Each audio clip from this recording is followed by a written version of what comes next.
Bom, aqui está as 5 fases do luto. Primeira, negação. A negação serve como uma defesa que alivia o impacto da notícia. É comum a pessoa fugir do convívio social. Em geral, não dura muito tempo e pode aparecer em outros momentos. Raiva.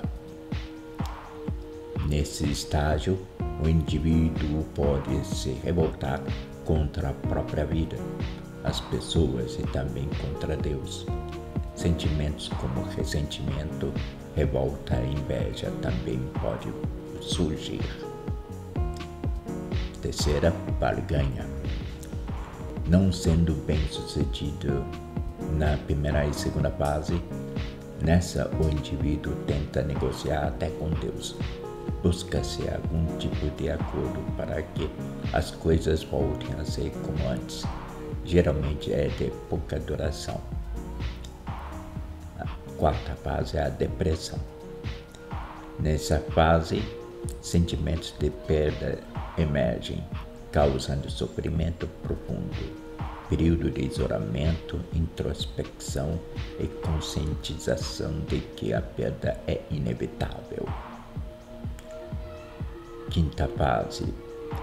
Nessa fase, a pessoa aceita sua realidade e não está entregue ao desespero.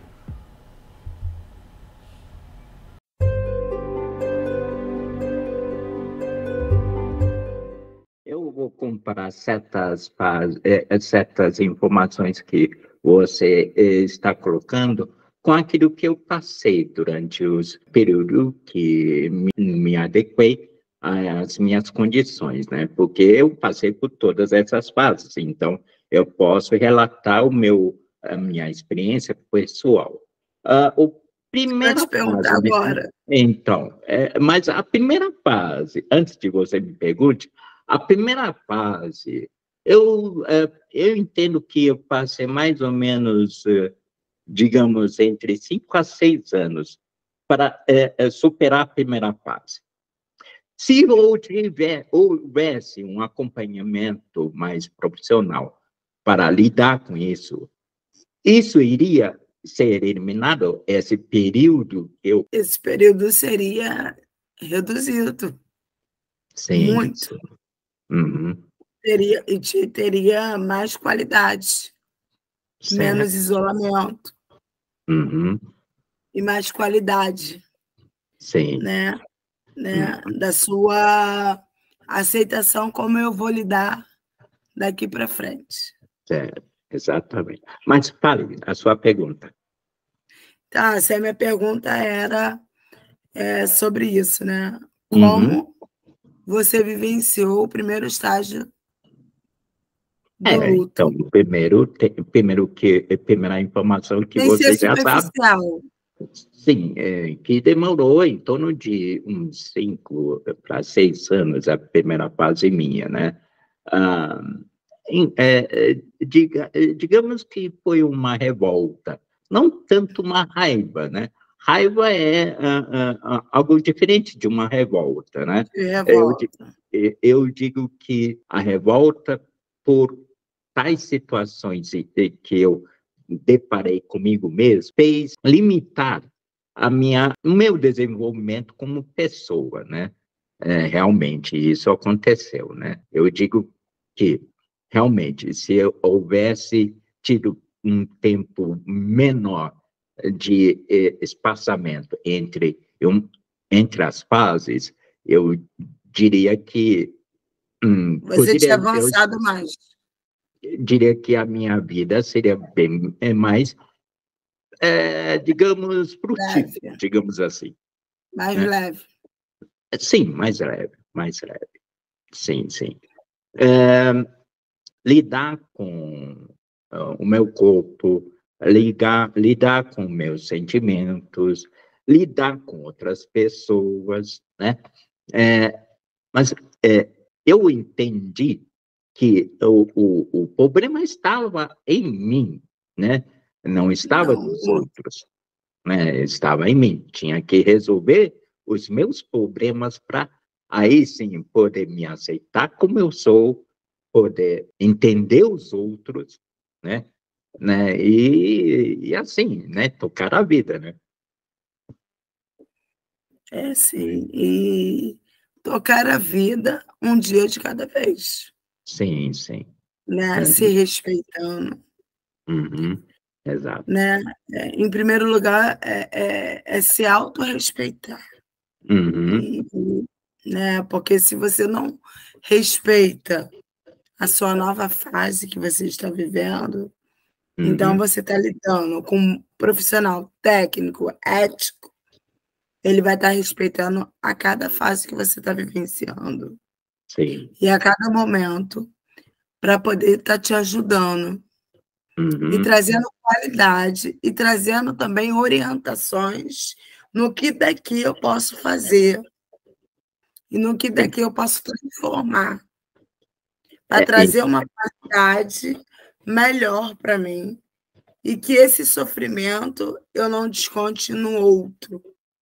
E um outro detalhe, é importante eu ressaltar um outro detalhe que estou vivenciando agora, né? Que é o seguinte, não sei se você acompanha alguns relatos que eu coloco no meu canal, mas eu informo que no decorrer de alguns anos mais recentes, tive um diagnóstico de síndrome pós-póreo. A síndrome pós-póreo é mais ou menos o seguinte: quem adquiriu a poliomielite na criança, o vírus age e, a partir do momento que agiu, já não volta mais. As sequelas ficam. Mas há certas adaptações, né? O corpo se reestrutura e vai se desenvolver. Acontece que quem teve o vírus do pólio, 90% dos casos desenvolve essa síndrome pós-pólio. O que é? É o colapso dos músculos neuromusculares. E isso afeta o quê?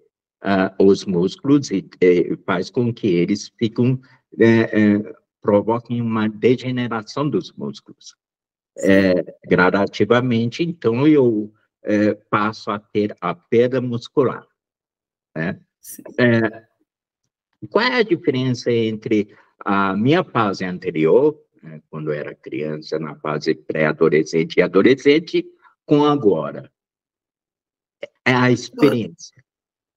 Eu tive uma experiência, e a partir desta experiência anterior, eu consigo, digamos, enfrentar essa nova fase, que é um pouquinho mais delicada até, daquilo em comparação com outra fase, quando eu tive, quando mais jovem, né?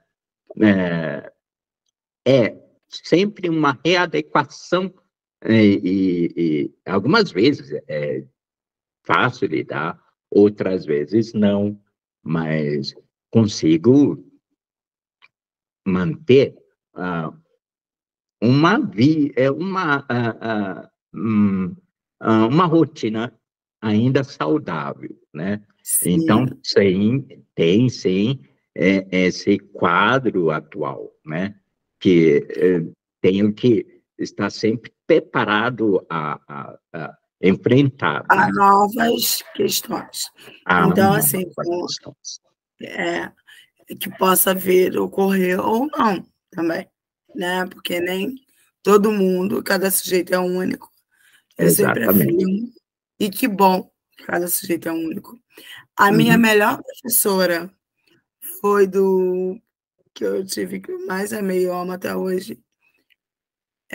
Se ela estiver viva me assistindo, ela tinha poliomielite, ela me lecionava, e ela andava com muleta, e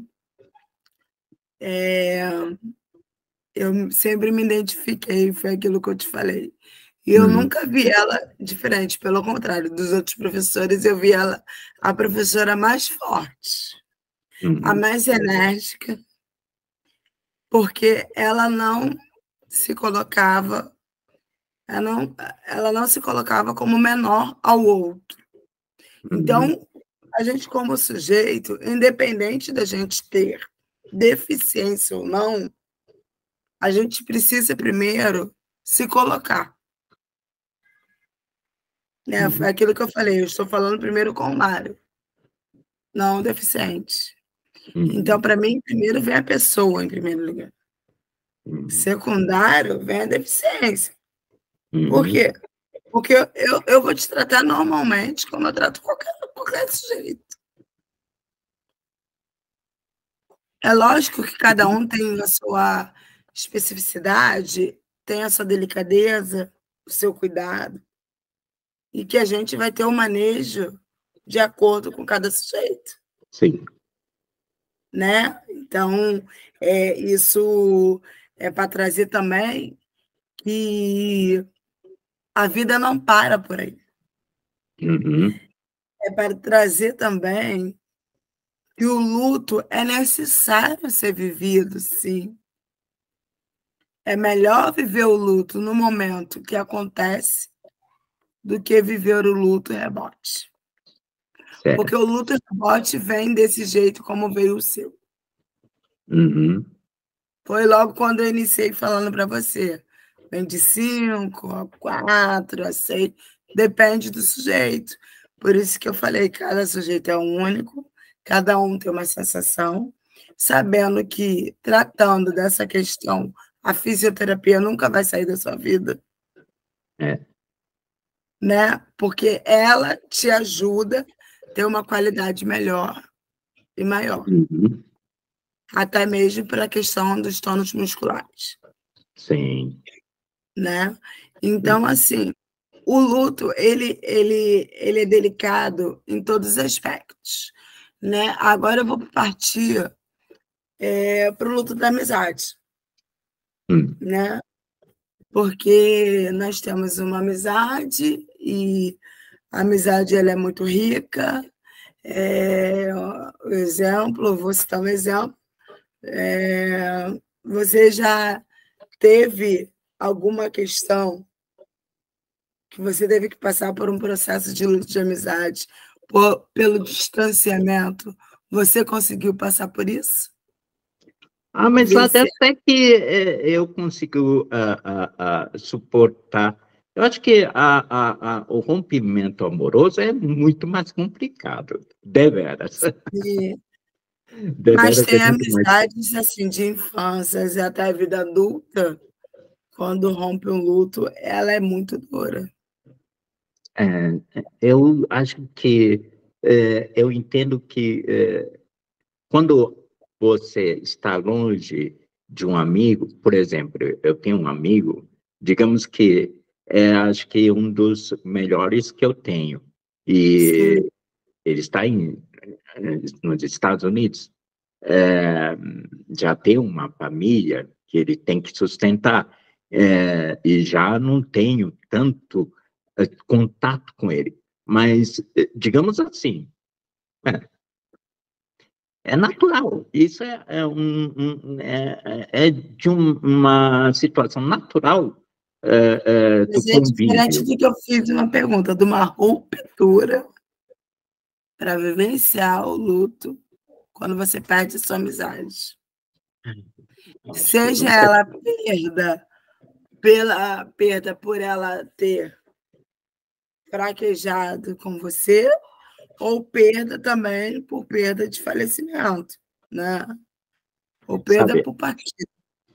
Talvez, não sei se isso alguém possa identificar comigo, mas eu acho que eu sinto que eu falho mais como amigo do que os meus amigos falham mais comigo. Sabe, nesse aspecto. Eu acho que eu entendo dessa maneira.